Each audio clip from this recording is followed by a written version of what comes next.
Hello there. I've recently had a very interesting email sent through to me and I wanted to share it with you all. It's actually an active witness who has sent me the official form that gets filled in for Metropolitan witnessing. Now, if you don't know what Metropolitan witnessing is, it's that form of witnessing that witnesses now do where they stand next to a brightly coloured literature cart that's brimming with books and magazines, and the idea is that rather than having to go around on the door-to-door work, people can come up and approach them and ask for books, magazines, Bible studies. So it's that this form refers to, and you can only be involved in the Metropolitan witnessing if you're a pioneer, or in some cases an auxiliary pioneer. So bear in mind that in order to be a pioneer, there are already certain expectations that are placed on you. There's, you're required to have, you're required to be in good standing, shall we say. But if you want to apply to take part in a Metropolitan witnessing and stand next to a literature cart, well, things get a little bit more complicated, which is why this form is so interesting. So I'm going to show you page 1. This is what page 1 of the form looks like, and obviously it goes through the normal, give us your name, give us your address, what congregation you're in, what's your date of birth, all that kind of thing. And then it says, have you been reproved by a judicial committee within the last 3 years? And then, if so, when? Okay. And then it asks, have you been reinstated by a judicial committee within the last 5 years? If so, when? And then it asks, are you now of good moral standing and habits? And finally, this is the final question for the applicant themselves. Are you willing and able to follow theocratic direction on public witnessing?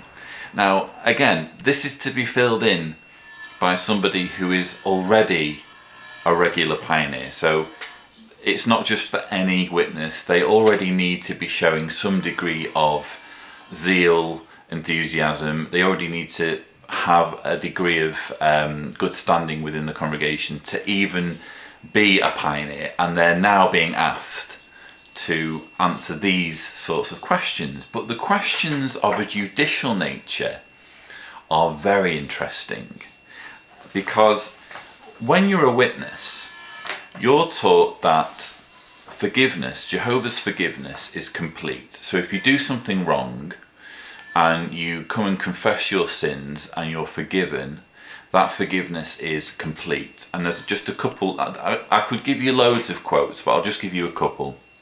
From the 2013 Watchtower, June 15th, under the article was entitled "Appreciate Jehovah's Loyalty and Forgiveness." And in paragraph 12 it says, how does Jehovah demonstrate forgiveness? When Jehovah forgives, he does so in a large way. He forgives both completely and permanently. And then I'll give you another quote from the 1998 Watchtower, October 1st, page 17, paragraph 16. Like the prodigal's father, Jehovah treats with dignity those who do return, accepting them back as full-fledged members of the family. Well, you're not quite a full-fledged member of the family, are you, if you want to take part in something as innocent as standing next to a literature cart, if you're having to relive the fact that you have been reproved or reinstated. And when I say reproved, remember that reproved means that you've gone through the judicial process and been deemed repentant. You've been deemed repentant for what you've done wrong. And even in that situation, you need to be prepared to go through the humiliation of putting down in writing on this form the fact that you have done something wrong or did something wrong for 3 years after you did it, if you want to be involved in this Metropolitan witnessing work. I don't call that being forgiven completely and permanently. It sounds to me as being quite pharisaical. And then we come to the second page, and this is where it really does get crazy. So this is the second page of the form, and you'll see at the top, maybe you can see, I don't know, it's to be filled out by the Congregation Service Committee. In other words, it's to be filled out by 3 of the elders in the congregation. The 3 most senior elders, I guess you could say, in the congregation. And I'll quickly read you the questions. Is the applicant a zealous kingdom publisher? Again, it's a pioneer. They better had be a zealous kingdom publisher if they're pioneering. Does he care well for his responsibilities? Notice how it's always a he, but anyway. Does he enjoy and promote good relations with others? Does he demonstrate a proper view towards people of other cultures? Does he cooperate with the body of elders? Does he demonstrate a willingness to approach people in different public settings in order to share the good news? Does he demonstrate discernment when doing so?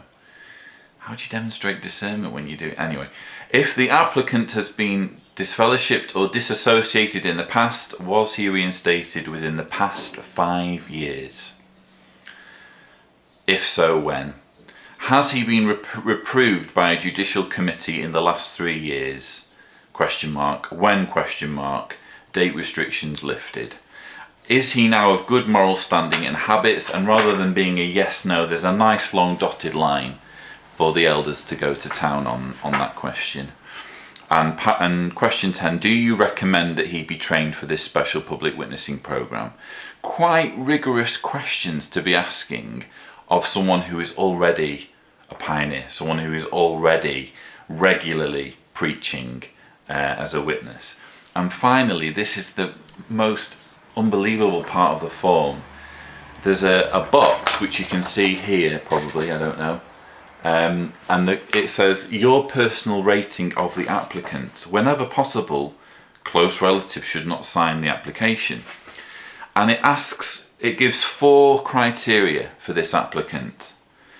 Dignified personal appearance, dependable and organised, balanced in judgment and discernment, and physical stamina. Those 4 criteria.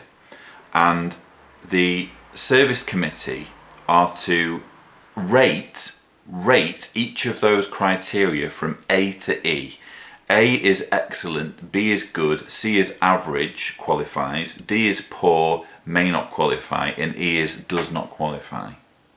So the upshot of this is that if you see, and by the way, at the bottom of the form you can just about see a paragraph there. It says the form should be kept on file. So bear in mind what I said before about forgiveness. This person is writing down that they have done something wrong and it's going to go on file. How long for, we don't know, I guess permanently. But again, is it true forgiveness if you're making people write down that they've done something wrong and then putting it on file for an indefinite period? You know, witnesses watching this video, ask yourselves that question.